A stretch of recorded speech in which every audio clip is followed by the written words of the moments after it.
नमस्कार प्रेक्षकांनो, आई योगेश्वरीच्या कृपेने भूमी आणि आकाशच्या आयुष्यात आनंदाचा क्षण येणार आहे. कारण पारितोष आलेला आहे आणि भूमी आकाशची जी लक्ष्मी म्हणजे त्यांची जी लेक आहे ती आता पारितोषकडे आहे. म्हणजे एका सुखरूप ठिकाणी ती आहे.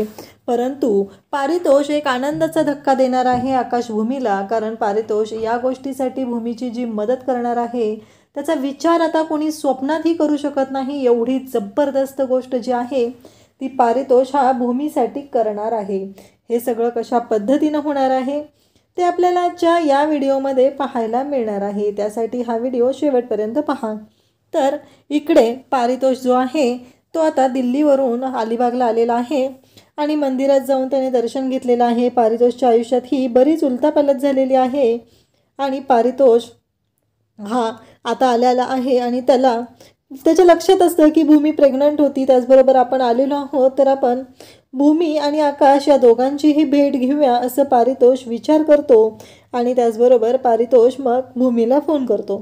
पण इकडे भूमीच्या आयुष्यात जे घडलेलं असतं ते इतकं भयानक असतं की त्याचा विचारही कोणी करू शकत नाही.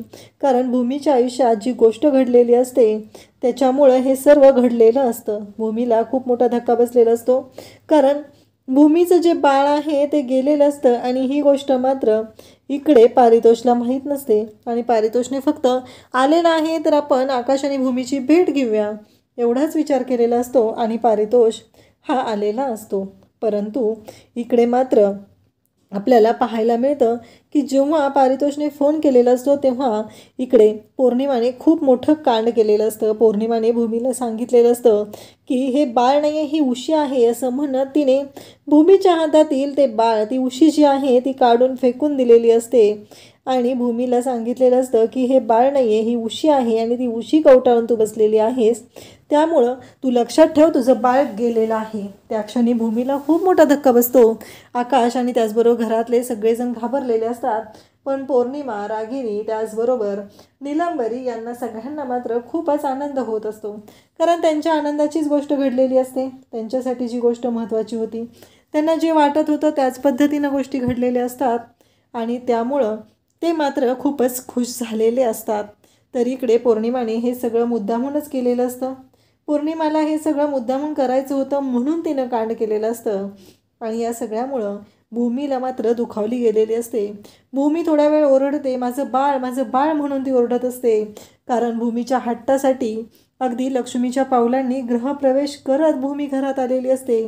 माझ्या बाळालाही असंच गृहप्रवेश करत घरात आणायचं आहे असं भूमीचं स्वप्न असतं आणि भूमीसाठी आकाशने तेही केलेलं असतं. परंतु इकडे मात्र पाहायला मिळतं की आता भूमी मात्र खूप कासावीस झालेली आहे. भूमी मात्र भयानक अशी चिडलेली असते. भूमीला कळतच नसतं की हे सगळं काय होत आहे आणि या सगळ्या गोष्टींमुळं भूमीला वाईटही वाटत असतं.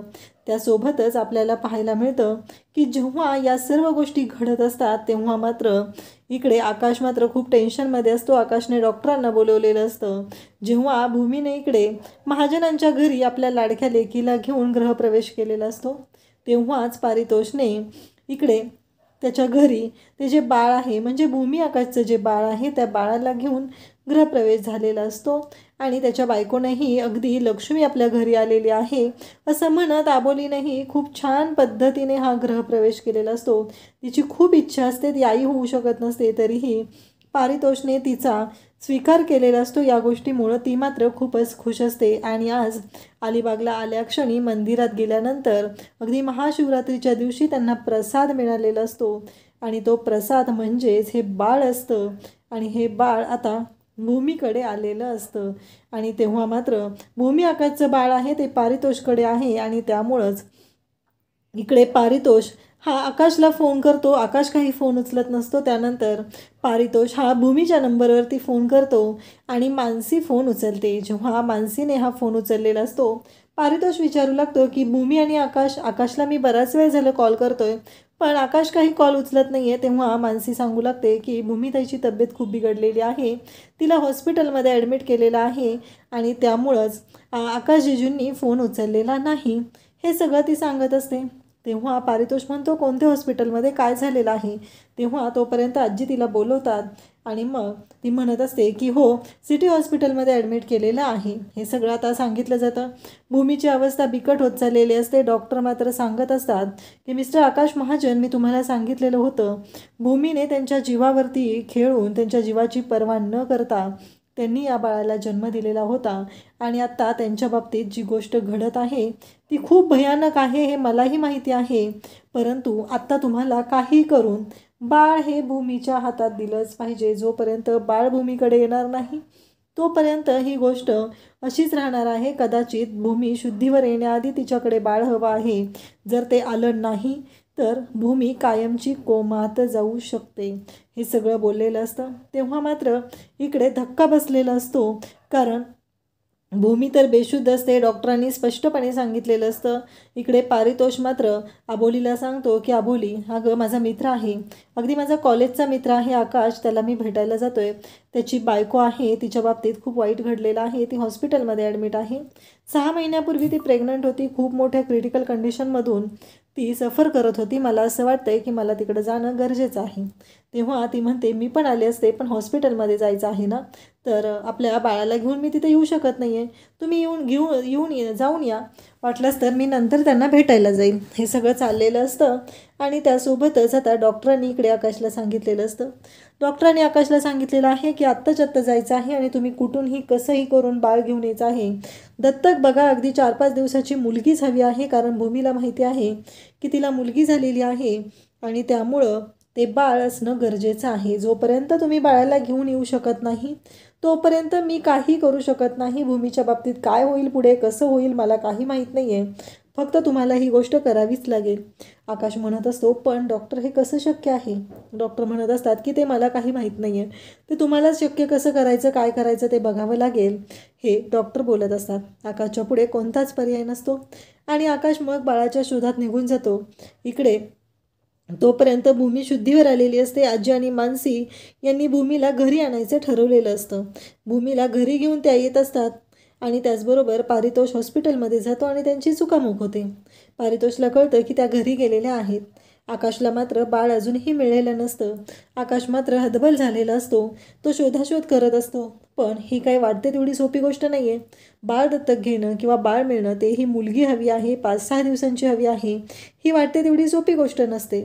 त्यामुळं आकाशला काही बाळ मिळालेलं नसतं आणि आकाश मग तसाच घरी येतो, कारण आकाशला मानसीने फोन करून सांगितलेलं असतं की भूमीताईला मी घरी आणलेलं आहे. तेव्हा भूमी तिथं असते. पारितोष घरी येतो आणि घरी आल्यानंतर भूमी पारितोषशी बोलत असते. तेव्हा मात्र भूमी म्हणत असते की माझं बाळ. पारितोष, अरे मी वरती जाऊन येते, माझं बाळ वरती आहे. तेव्हा पारितोष म्हणत असतो काय? तेव्हा भूमी सांगत असते की हो, अरे बाळ आहे ना, आता कसं पहिल्यासारखं नाही आहे ना, मी आता बाहेरून आली आहे ना, मी हॉस्पिटलमध्ये होते आणि आत्ताच मी आलेली आहे, तर मला आता पहिलं बाळाकडे गेलं पाहिजे ना रे, कारण पहिली गोष्ट वेगळी होती, असं ती सांगत असते. तेव्हा मात्र पारितोषला असं तिनं सांगितलेलं असतं आणि ती धावत पळत बाळाकडे जायला निघते. तेव्हा मात्र पारितोष म्हणत असतो की काय चाललंय नक्की हे सगळं, घरातलं वातावरण तर इतकं बिकट जाणवत आहे मला, नक्कीच काहीतरी आकाशभूमीच्या आयुष्यात मोठं घडलेलं आहे, असं पारितोषच्या लक्षात आलेलं असतं. परंतु पारितोष मात्र शांतच राहतो. आणि तेव्हा भूमी त्याचबरोबर आकाश सर्वजण तिथं असतात आणि मग पारितोषला आकाश सांगू लागतो की तू हाही बोलू नकोस, भूमीला खूप मोठा धक्का बसलेला आहे.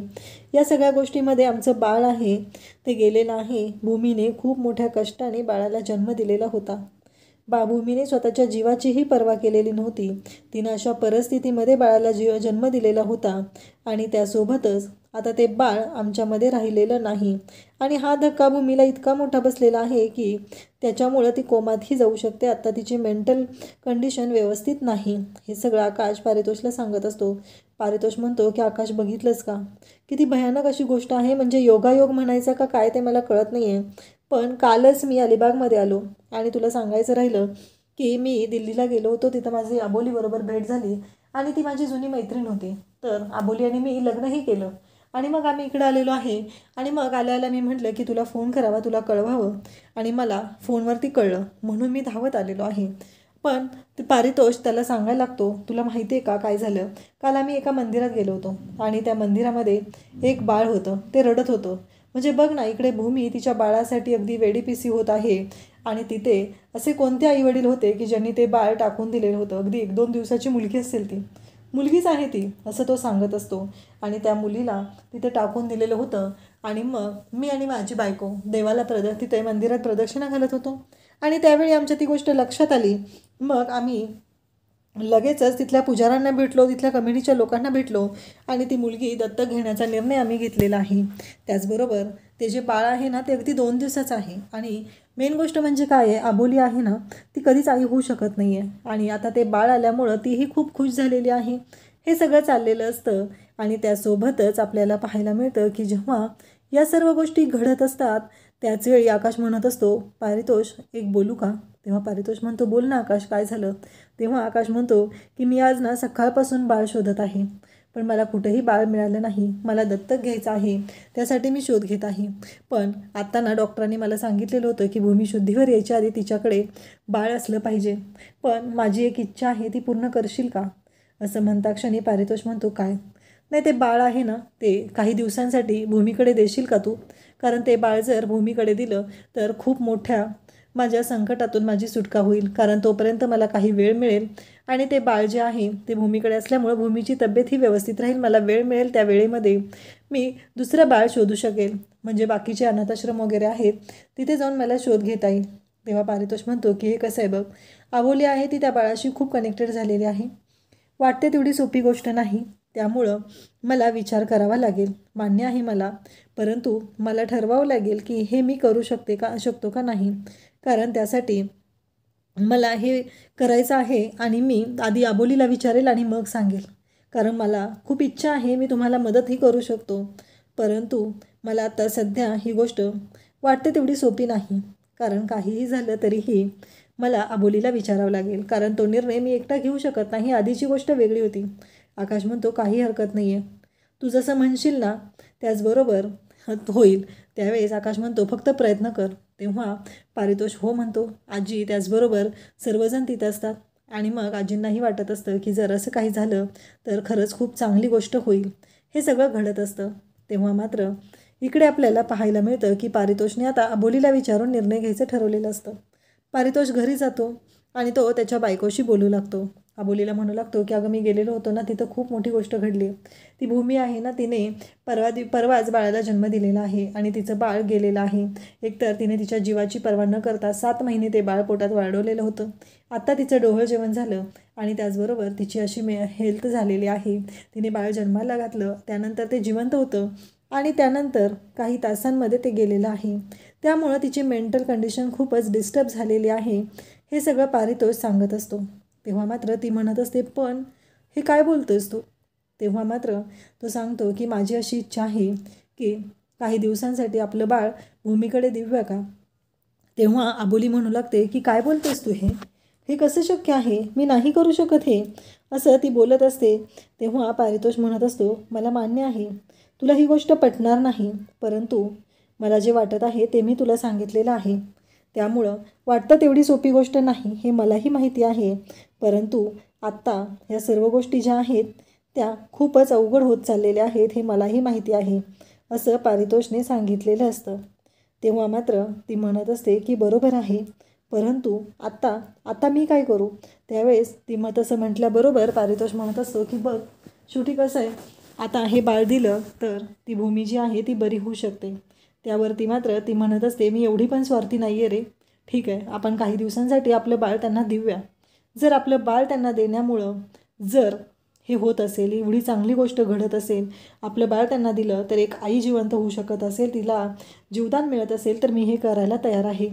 हे सगळं बोललं जात असतं. आणि तेव्हा मात्र इकडे पारितोष आकाशला फोन करतो आणि सांगू लागतो की मी बाळाला घेऊन येतोय. आणि मग तो आणि त्याची बायको बाळाला घेऊन येतात आणि भूमीकडे ते बाळ दिलं जातं. भूमी मात्र जाम खुश होते. पण बाळ दिल्यानंतर भूमीच्या एक गोष्ट लक्षात येते, त्या बाळाच्या पायावरती असलेली जन्मखून.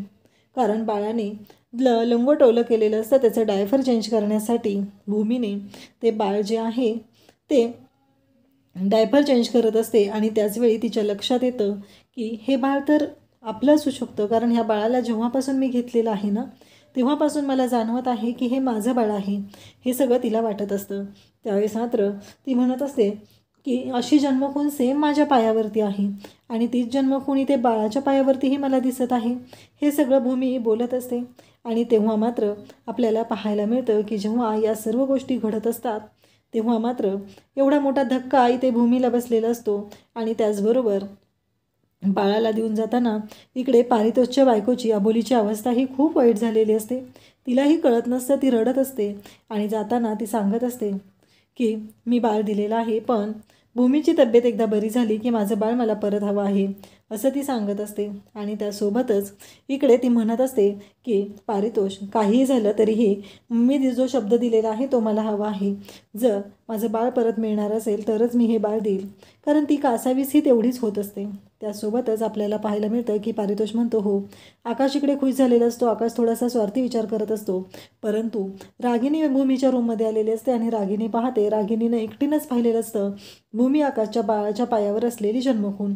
जेव्हा रागिनी ती जन्मखून पाहते आणि तिच्या लक्षात येतं, ती म्हणू लागते की काय आहे हे सगळं, कारण काहीही झालं तरीही ह्या बाळाला मी एवढं कुठं नेऊन टाकून दिलं, एवढं सगळं कारस्थान केलं, तरीही आज ते बाळ पुन्हा आकाशभूमीकडे आलेलं आहे.